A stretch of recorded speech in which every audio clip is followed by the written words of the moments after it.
Hi, Shalom everyone. We're entering Shemini Atzeret and Simchat Torah coming up this week. Very interesting at the culmination of Sukkot.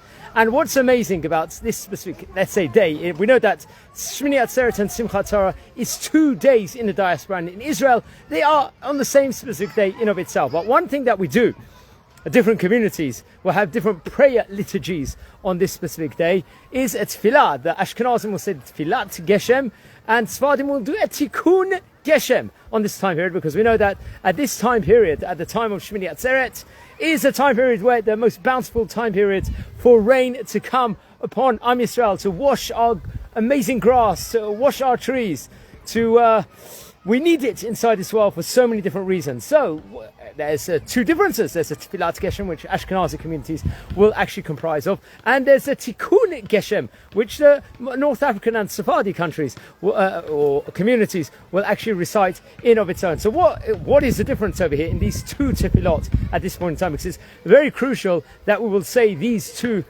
the communities will say these different Tefillot, these different prayers over here. So it's actually interesting.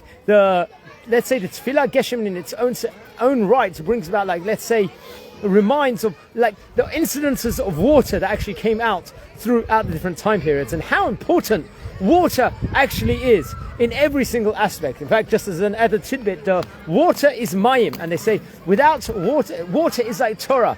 Just like a fish can't swim without water inside it, a person cannot breathe and swim like themselves if there's no water inside, there's no Torah inside them. Now, what's a Tikkun Geshem? Tikkun Geshem is something different, where it's recounting, let's just say, the greatness of our ancestors in this bountiful prayer, this bountiful Tikkun, Tefillah in itself. We remember about the Avot and many of the great rabbis throughout, especially the big biblical time period, and so on and so forth. But how important it is that this time period we take seriously, because as we're coming into Hoshana Rabbah, it's going to be our last chance, according to many people, after we went through the whole of Elul, we went through Rosh Hashanah, we went through Yom Kippur, all of those, everything that we worked on ourselves, it's sealed.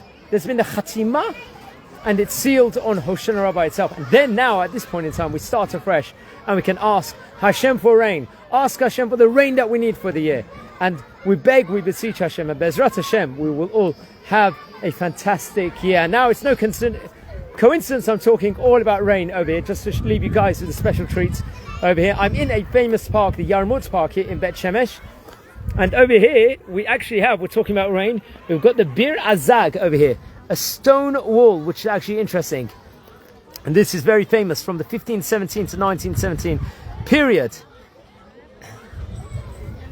They say that it's possible that a water pumping mechanism was located to the west of the well.